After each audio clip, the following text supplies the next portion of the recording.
저는 목회자의 어린 시절에 겪었던 이야기를 들었습니다. 지금은 목회자가 되었는데 과거에 자기가 고등학교 때 예수님을 이제 만났고 믿게 되었답니다. 예수님을 만나고 예수님을 믿게 되니까 그 안에 주님으로 인한 은혜가 풍성해진 거예요. 그러니까 나타나는 현상이 뭐냐면 전도를 하고 싶은 거예요. 그래서 학교에 오면 같은 반 친구들한테 이렇게 복음을 전하고 전도를 열심히 했답니다. 그러던 어느 날 소위 같은 반에서 일진짱이라고 하는 잘 놀기로 아주 유명한 그 아이가 자기를 화장실로 부르더라 합니다. 화장실에서 보자. 고등학생들이 남자들이 화장실에서 보자 그러면 무슨 일이겠습니까? 그렇죠. 이거죠, 이거 이제. 그래서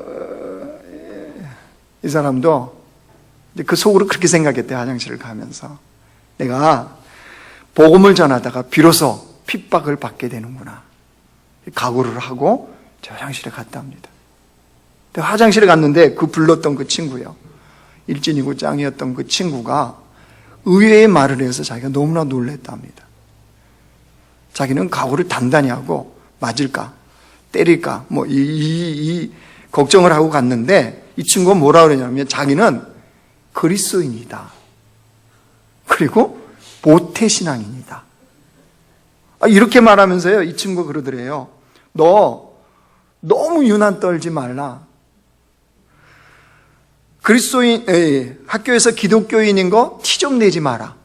불편하다는 거예요.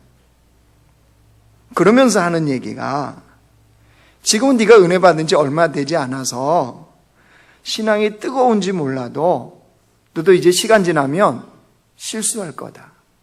그러면 하나님의 영광을 가리게 될 것이다.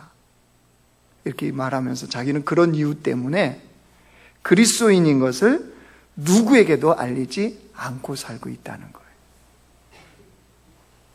이순신의 후예인가 봐요. 이순신. 나의 죽음을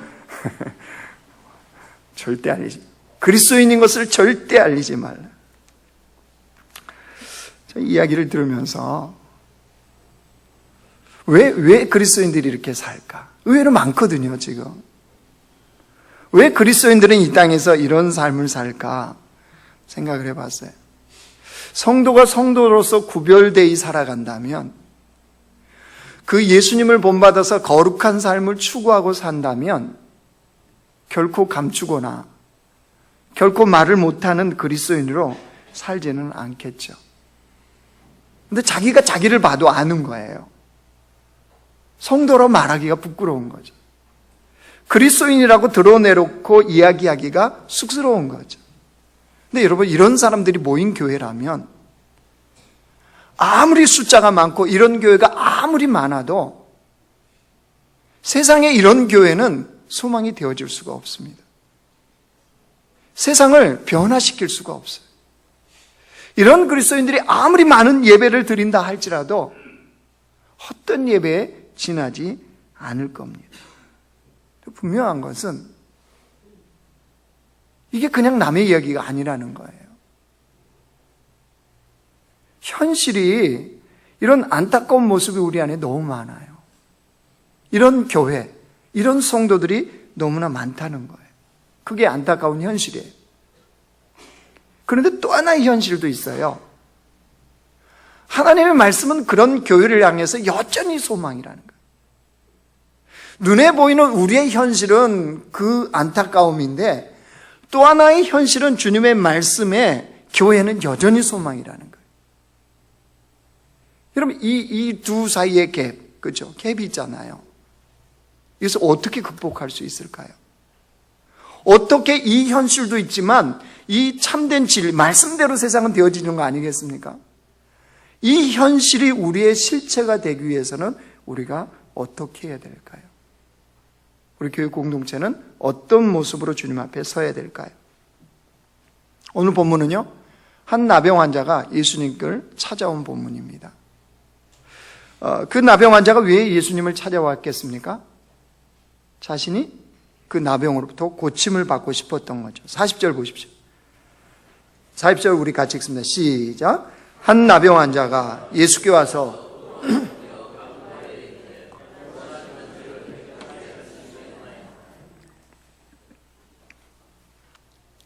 나병이 고침받기를 소원하는 마음으로 예수님께 온 거죠. 여러분, 그 당시에 이 나병은요, 어떻게 유대인들이 생각했냐 그러면 죄의 결과라고 생각했습니다. 특별히 그 당시에는 질병에 관한 한 뭔가 죄가 있으니까 질병으로 난 걸 거야 라고 취급을 했어요. 그러다 보니까 더구나 이 나병 환자들은 인간의 기본적인 그 권리, 기본적인 생활, 이것을 유지할 수 있는 것을요, 다 박탈당했습니다. 그래서 자신들의 공동체 밖에서 소외된 자로, 철저하게 소외된 자로 살아갈 수밖에 없었던 것이 나병 환자예요. 왜냐하면 율법에 이렇게 말씀을 하고 있거든요. 레위기 13장 말씀 한번 보여주실래요? 우리 같이 읽어요. 시작. 나병 환자는 옷을 찢고 머리를 풀며 윗입술을 가리고 외치기를 부정하다, 부정하다 할 것이요. 병이 있는 날 동안은 늘 부정할 것이요. 그가 부정한 즉 혼자 살되 진영 밖에서 살지니라. 그들이 살아가는 공동체 밖에서 사는데 나병에 걸리면 어떻게 하라고요? 옷을 일단 찢어요. 그리고 머리를 풀어요. 그럼 다 보이겠죠, 사람들한테. 그것뿐만 아니라 이 멀리 떨어져 있어야 되기 때문에 윗입술을 가리고 뭐래요? 나는 부정한 사람입니다. 나는 부정한 사람입니다. 라고 외치라는 거예요. 그럴 뿐만 아니라 공동체 밖에서 살아가는 거, 혼자. 여러분, 그가 당했을 고통이 생각되어집니까? 육체적인 나병 때문에 겪어야 되는 육체적인 고통도 있지만 사회로부터 철저하게 공동체로부터 격리되어야 되는 사회적인 고통도 그에게 있었을 겁니다. 그뿐만 아니죠. 부정하다고 취급됐으니까 하나님을 향한 이것은 어떻겠습니까? 종교적인 고통도 그는 함께 받아야 했습니다. 더 큰 문제는 이겁니다. 그게 일정 기간만 그러면 괜찮겠는데 이 나병은 그 당시에 치유가 불가능한 병이었습니다. 불치병에 해당된 거죠. 여러분, 다른 나병 환자들도 그렇겠지만 이 나병 환자도 자신의 나병을 고치고 싶지 않았겠습니까? 고치고 싶었겠죠. 아마 수많은 의원을 찾아다녔을 겁니다. 민간요법에 효험이 있다는 것은 다 아마 했을 겁니다. 근데 드러난 건 뭐였어요? 아무런 효험이 없었던 거죠. 그래서 예수님을 찾아오게 된 거예요. 여러분, 이 관점에서 보면 철저하게 고통 속에 외로울 수밖에 없는 그 나병이지만 이 사람에게는 이 나병이 오히려 복 아닙니까? 은혜 아닌가요? 고통은 있지만 소외는 되어지지만 그것 때문에 예수님을 만났다면, 예수님께 찾아올 수 있게 되었다면 그에게는 이 나병이 은혜이고 복이라는 사실이에요. 신앙생활은요, 신앙이 성장하고 성숙되었다는 것은 이 눈을 열어서 볼 수 있어야 되는 겁니다. 그게 성숙된 그리스도인이에요. 예수님을 따르는 참된 제자는 이것을 볼 수가 있어야 돼요. 구약에도 나병에 걸려서 치유받은 한 사람이 나와요. 열왕기하 5장 보여주세요. 같이 읽어요. 시작. 아람 왕의 군대 장관 나아만은 그의 주인 앞에서 크고 존귀한 자니 이는 여호와께서 아람을 구원하게 하셨습니다. 그는 큰 용사이나 나병 환자더라. 자, 나아만 장군이에요. 나아만 장군. 자, 그가 누리고 있고 갖고 있는 거 한번 보실래요? 군대 장관이래요. 그렇죠?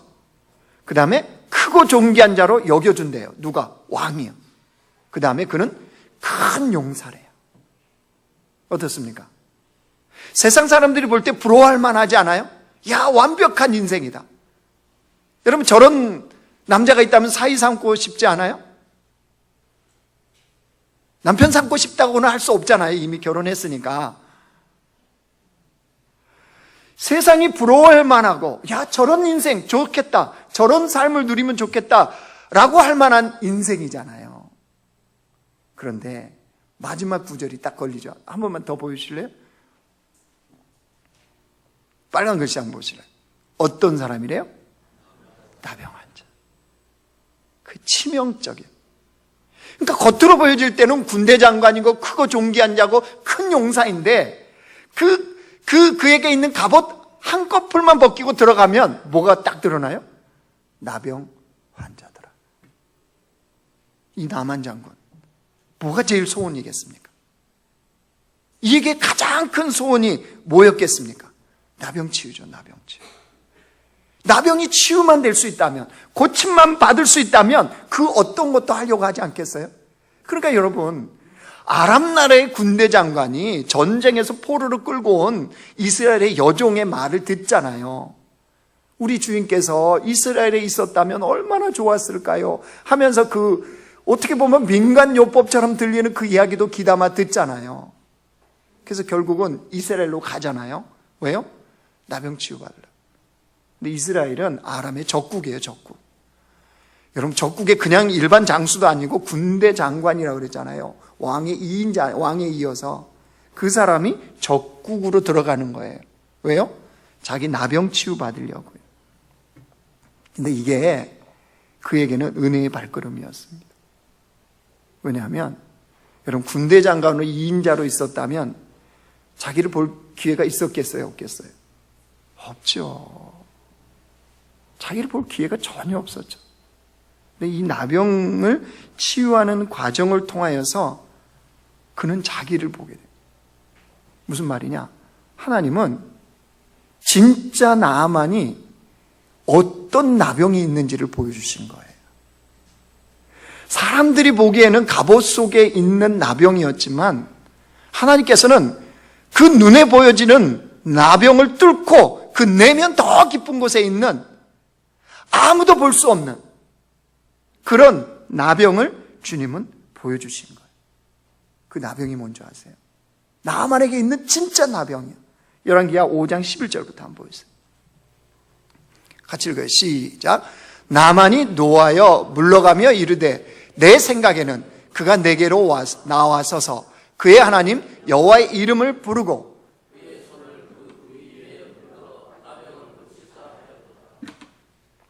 다메섹 강 아바나와 바르발은 이스라엘 모든 강물보다 낫지 아니하냐.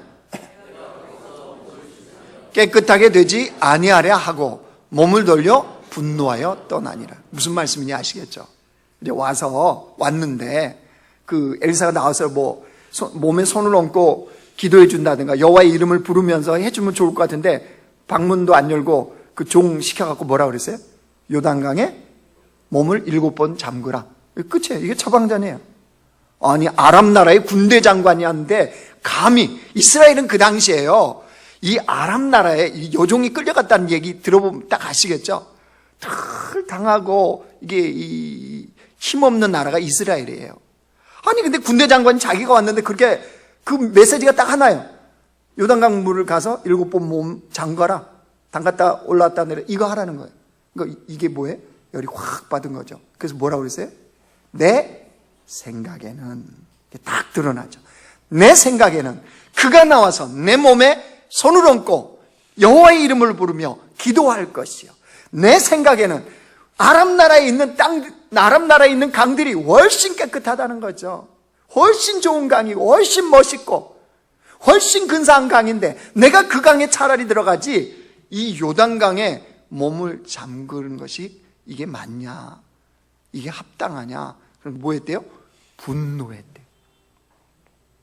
하나님 이걸 통해서요 나만의 진짜 나병을 보여주시는 거예요. 몸에 있는 나병이 아니라 내면 속에 있는 나병. 그게 뭐겠어요?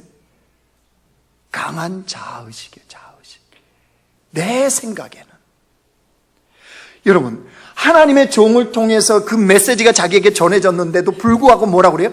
내 생각에는,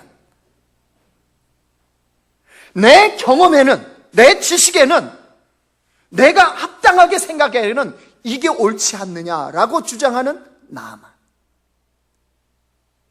주의 말씀 앞에서도 내 생각은 얼마나 그 자아의식이 강한지 아시겠습니까? 그걸 하나님이 뭐 하신 거예요? 나만에게 보여주시는 거예요. 결국 나아만은 그 하나님 말씀에 순종해서 요단강 물에 7번 잠깁니다. 그걸 통해서 그의 나병이 치유가 되죠. 근데 여러분, 하나님은 그에게 몸에 있는 나병뿐만 아니라 무엇을요? 내면에 있는 나병을 치유하신 거예요. 어떻게 알아요? 그럼 나병이 치유된 다음에 보세요. 열왕기 5장 17절 보여주세요. 같이 읽어요. 시작. 나만이 이르되 그러면 청하건대 노새 2마리를 실을 흙을 당신의 종에게 주소서. 이제부터는 종이 번제물과 다른 희생제사를 여호와 외 다른 신에게는 드리지 아니하고 다만 여호와께 드리겠나이다. 뭐가 바뀌었어요? 하나님을 믿는 백성으로 거듭나 버렸어요. 누가요? 나아만이요. 그러니까 여러분, 열왕기 5장 이후에 보면요, 아람 나라가 다시 이스라엘을 쳐들어와요. 근데 거기에 나아만의 이름이 없어요. 나아만의 이름이 없습니다. 무슨 말이죠? 하나님을 믿는 백성으로, 그 나병이라는 불치병으로 인해서 하나님을 믿는 백성으로 거듭나 버린 거죠. 그러면 그 나병은 나아만에게 은혜입니까? 아닙니까? 은혜죠. 다시 있을 수 없는 은혜가 되는 거죠. 자, 그렇다면, 자, 여기까지 이제 본문의 나병이에요. 우리는 어떨까요? 우리에게는 어떤 나병이 있을까요? 우리에게는 어떤 불치병이 있을까요? 여러분 아십니까? 모든 인간에게는 죄라는 불치병이 있습니다. 우리 인간의 힘과 능력으로는 어떻게 할 수 없는 죄라는 불치병이 우리에게 있어요. 연일 지금 놀랍죠? 하나님 우리를 정신을 못 차리게, 기도하지 않고는 못 살게 지금 만드세요. 그죠? 노란 머리의 한 깡패와 깍두기 머리의 한 깡패가 지금 만나겠대요. 뭔 말인지는 아시죠, 지금? 아니, 저는 뭐 다른 건 모르겠어요. 뭐 국제 문제도 모르고 정치 모르겠는데 분명한 건 깡패들 같아요. 이 사람들이. 그러니까 배포 있게 딱 만나자 이래버리잖아요. 그냥 만나자. 이것도 이게 우리 생각지도 못했던 이것들이 지금 벌어지고 있어요. 그죠? 기대하면서 기도해봐요.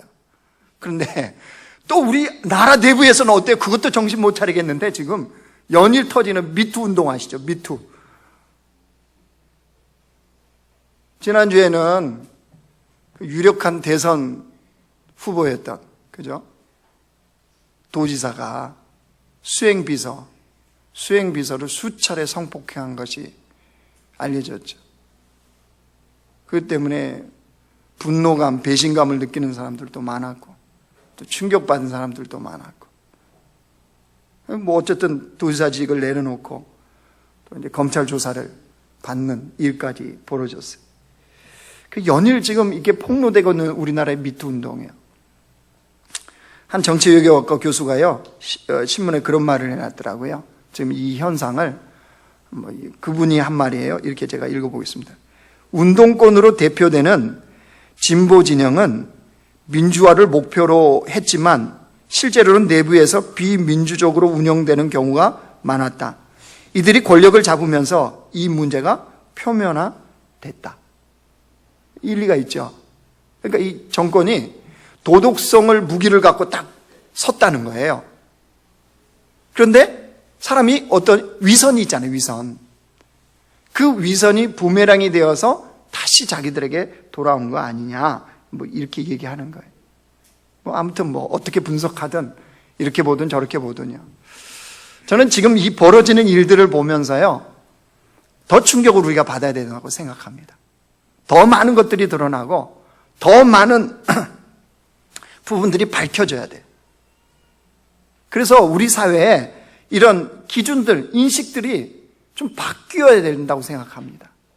성에 대한 것들, 또 윤리나 도덕의 정직한 이 부분들을 좀 더 바뀌어야 된다고 생각해요.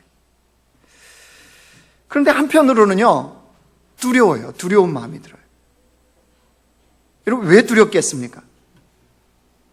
그럼 죄라는 불치병이 어떤 모습으로 드러날지 모르거든요. 우리는 그 사람들 욕하고 그 사람들에서 분노하지만, 여러분, 우리 안에는 그런 불치병의 죄의 모습이 안 드러날까요? 미투 운동을 정말 그 영역이 아니라 다른 쪽에서 한다 그러면 우리는 어떨까요, 여러분? 우리 안에도 여전히 갑옷으로 가려서 보이지 않아요. 갑옷으로 가려서. 그래서 근사해 보여요. 괜찮아 보여요. 근데 갑옷만 열면 그 안에 우리도 여전히 나병 환자로서 여기서 썩고 있다는 거 아세요? 우리의 내면을 보면 죄라는 그 불치병 때문에 이 모습 저 모습 저런 모습으로 우리도 여전히 나병 환자로서 살아가고 있어요. 여러분, 그 증거가 뭔지 아세요? 어떻게 우리의 나병들이 지금 이렇게 드러나고 있는지 아십니까? 디모데후서 말씀 한번 보여주세요. 같이 읽어요. 시작. 너는 이것을 알라. 말세에 고통하는 때가 이르러 사람들이 자기를 사랑하며 돈을 사랑하며 자랑하며 교만하며 비방하며 부모를 거역하며 감사하지 아니하며 거룩하지 아니하며 무정하며 원통함을 풀지 아니하며 모함하며 절제하지 못하며 사나우며 선한 것을 좋아하지 아니하며 배신하며 조급하며 자만하며 쾌락 사랑하기를 하나님 사랑하는 것보다 더하며 경건의 모양은 있으나 경건의 능력은 뭐 한다고요? 부인한다. 없다는 거예요. 면면히 한번 보세요. 여러분, 해당되지 않아요? 하나도? 아니죠. 어쩌면 이 시대에 우리가 살아가는 모습을 이렇게 딱 말씀해 놨습니까? 사랑하는 것이 하나님이요? 아니요. 돈을 더 사랑하고 자랑하고 교만하고 사납고 온통함을 풀지 아니하고 하나님 사랑보다 뭐예요? 쾌락이요, 쾌락. 하나님이 주시는 그 만족보다 하나님이 아닌 그 어떤 것이 주는 만족을 훨씬 좋아하잖아요. 이게 뭐죠? 나병이에요, 나병. 죄라는 불치병 때문에 우리에게 오는 나병이라는 거예요. 여러분, 우리가 그런 존재임을 인정할 때 하나님의 은혜는 우리에게 임하는 거예요. 근데 이 나병 때문에 여러분 보세요. 가까이 있는 가족들 얼마나 우리가 힘들게 합니까? 주변에 있는 사람들. 주변의 사람들에게 상처 주고 고통 주는 거. 그렇지 않아요? 여러분, 길거리 가다 모르는 사람에게 상처 받으신 적 있어요?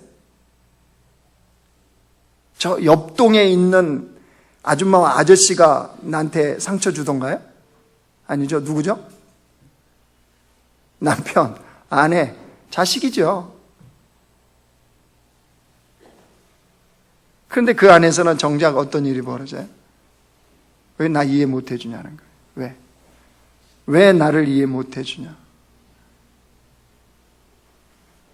애들이 크다 보니까 자기들의 고민도 있죠. 그렇지 않겠어요? 자기들의 삶도 있고. 그러면 나는 목회자로서 목회 힘들다. 니네들의 힘듦이 뭐 힘든 거냐? 이러면 되겠습니까? 안 되겠습니까?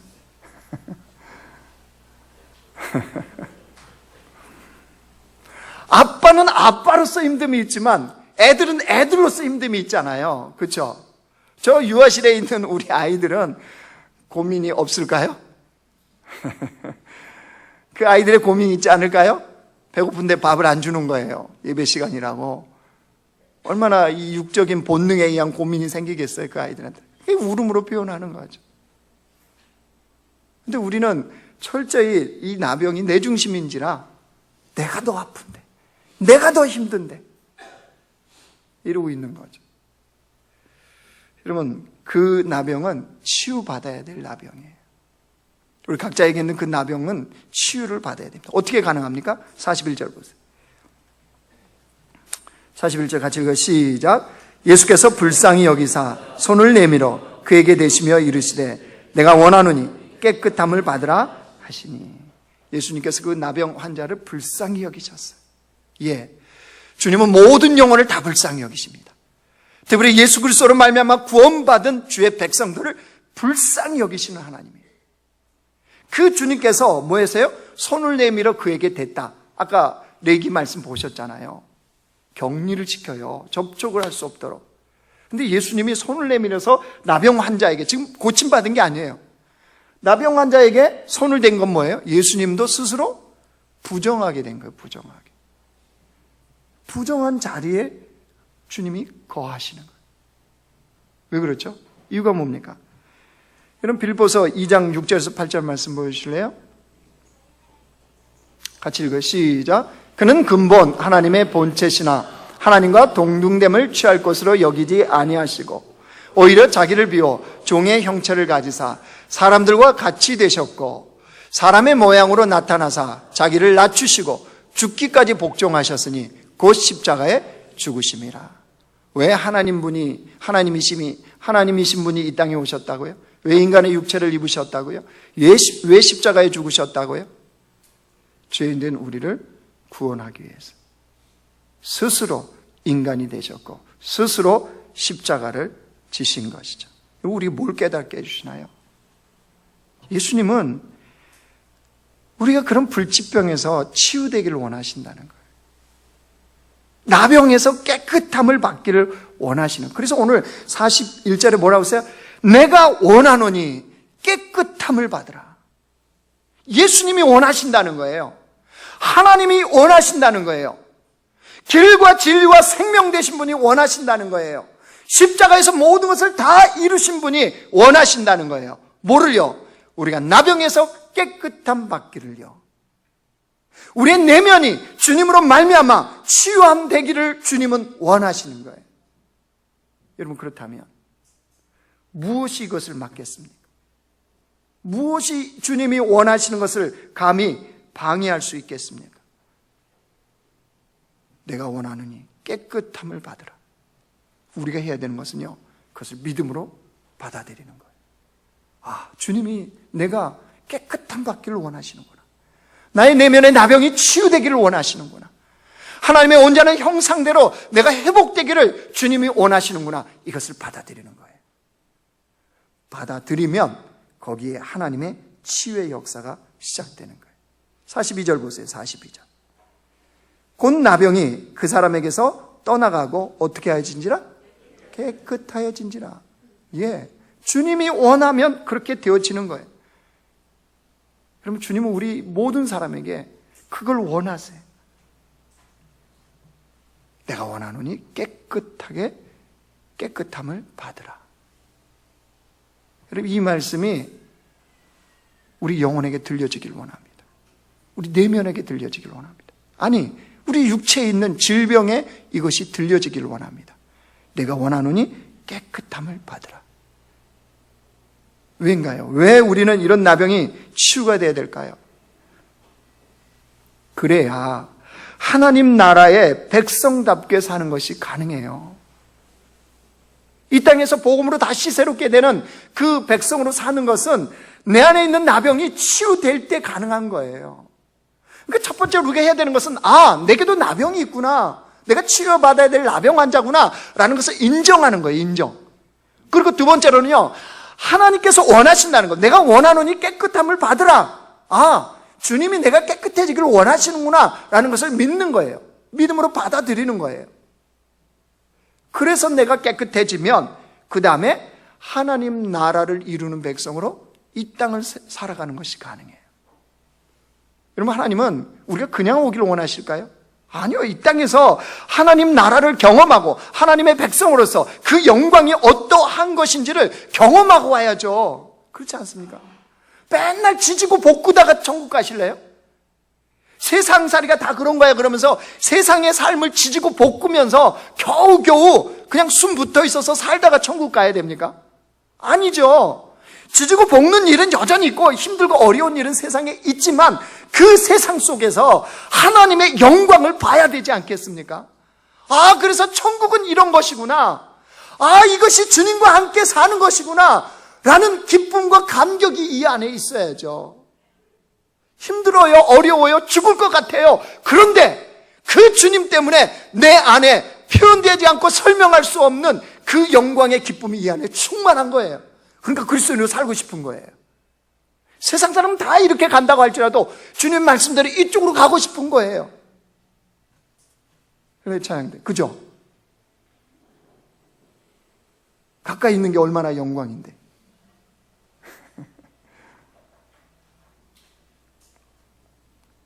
왜 이렇게 살아야 되느냐? 그렇게 살아야 우리가 달라요.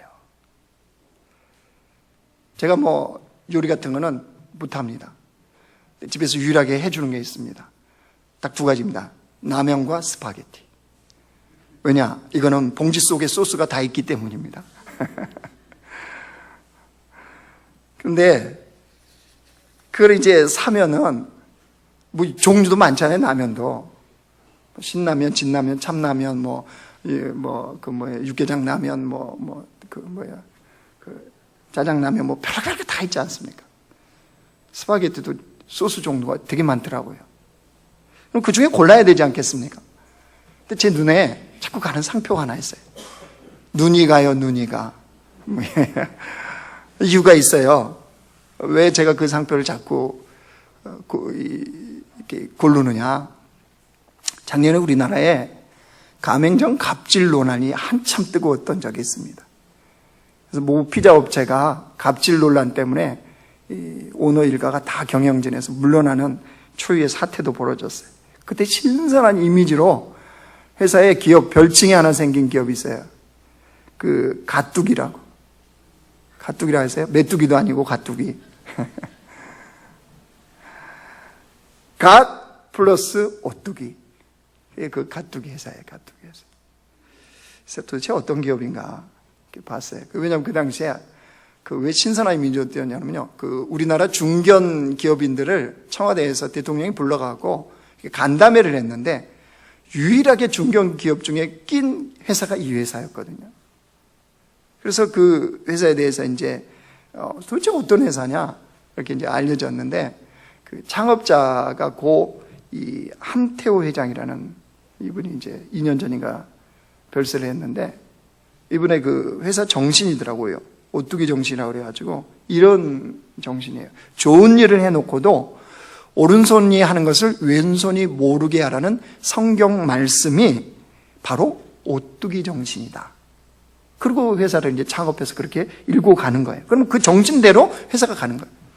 이 회사가요, 오늘 이제 이후에 다들 오뚜기 사지 않을까 싶은데, 이 회사가 20년 동안 그 회사의 이득금을 갖고 뭘 했냐 그러면요, 그 심장병 어린이들 있죠. 해외에도 많고 우리나라도 많잖아요. 이 심장병 어린이들을 20년 동안 수술을 해줬어요. 근데 몇 명을 해주냐면 4,472명. 엄청난 숫자인 거죠.